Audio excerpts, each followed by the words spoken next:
الحمد للہ وحدہ والصلاة والسلام علی من لا نبی بعد اعوذ باللہ من الشیطان الرجیم بسم اللہ الرحمن الرحیم ان اکرمکم عند اللہ اتقاکم صدق اللہ العظیم۔ حضرت امام زین العابدین رحمۃ اللہ علیہ نے حضرت محمد بن حنفیہ کی امامت کو قبول کیوں نہیں کیا؟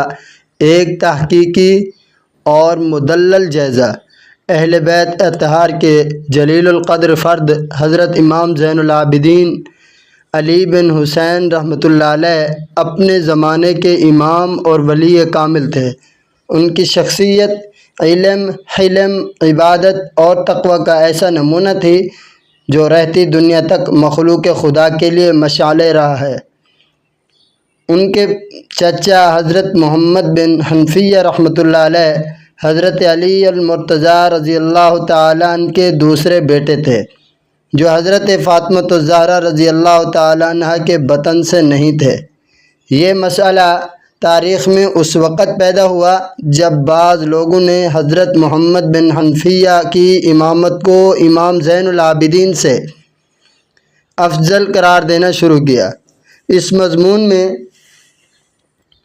ہم جائزہ لیں گے حضرت امام زین العابدین رحمۃ اللہ علیہ نے اپنے چچا کی امامت کو کیوں تسلیم نہیں کیا اور اس کی شرعی، علمی اور تاریخی وجوہات کیا ہیں۔ ہم اس تحقیق میں علماء دیوبند، علماء احناف اور مستند کتب کی روشنی سے استدلال کریں گے۔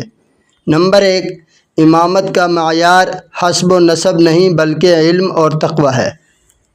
حضرت امام زین العابدین رحمۃ اللہ علیہ کا امامت کا تصور محض خاندانی نسب پر مبنی نہ تھا، بلکہ وہ اسے علم، تقوی، وراثت نبوت اور روحانی استعداد کا مسئلہ سمجھتے تھے۔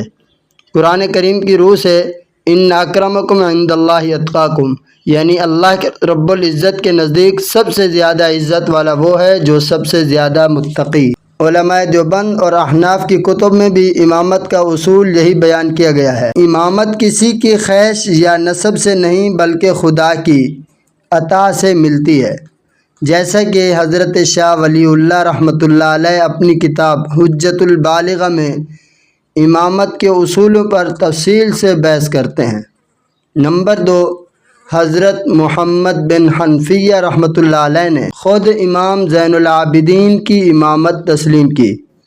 مشہور محدث اور مورخ علامہ ابو نعیم اصفہانی رحمۃ اللہ علیہ نے حلیۃ الاولیاء میں نقل کیا ہے کہ حضرت محمد بن حنفیہ رحمۃ اللہ علیہ نے امام زین العابدین سے کہا، آپ رسول اللہ صلی اللہ علیہ وسلم کی اولاد میں سے ہیں اور ہم سب کے لیے حجت ہیں۔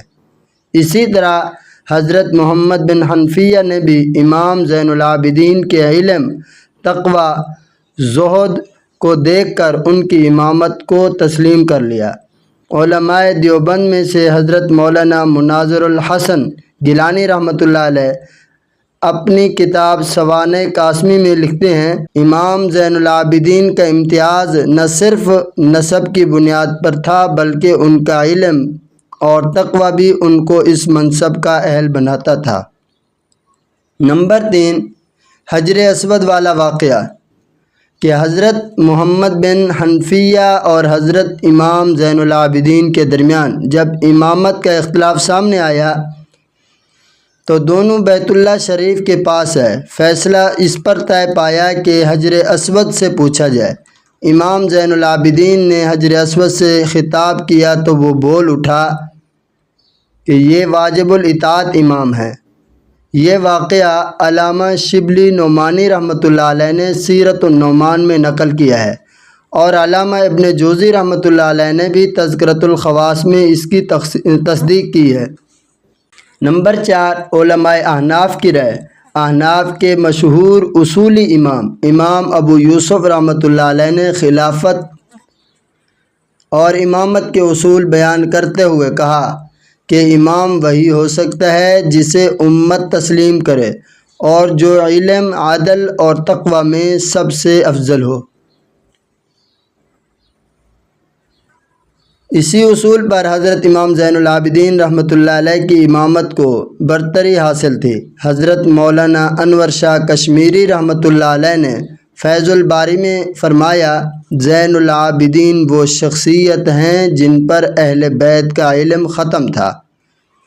نمبر 5، روحانی امامت اور باطنی فیوزات۔ حضرت امام زین العابدین کی شخصیت نہ صرف ظاہر میں بلکہ باطن میں بھی کامل تھی۔ ان کا صحیفہ سجادیہ آج بھی عالم روحانیت کا بیش قیمت خزانہ ہے۔ حضرت مولانا اشرف علی تھانوی رحمۃ اللہ علیہ جیسے اکابر نے بھی امام زین العابدین کے دعاؤں اور مناجات کو امت کے لیے مشعل راہ قرار دیا۔ امام زین العابدین رحمۃ اللہ علیہ کا اپنے چچا کی امامت کو قبول نہ کرنا کسی عناد یا ذاتی ترجیح کا نتیجہ نہ تھا، بلکہ یہ ایک شرعی، روحانی اور علمی فیصلہ تھا جس کی بنیاد امامت کے اصول، حقیقت یعنی علم، تقوی اور روحانی برتری پر تھی۔ خود حضرت محمد بن حنفیہ رحمۃ اللہ علیہ نے بھی اسے تسلیم کیا اور امت مسلمہ کے علماء کرام نے بھی اسے سراہا۔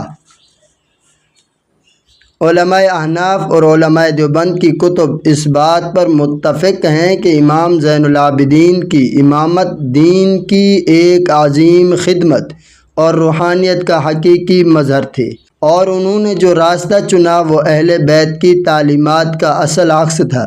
میری ویڈیو اگر آپ کو اچھی لگی ہو تو دوسروں تک اسے شیئر ضرور کیجیے۔ میرے واسطے دعا کیجیے۔ میں آپ سب کا محمد صداقت اللہ۔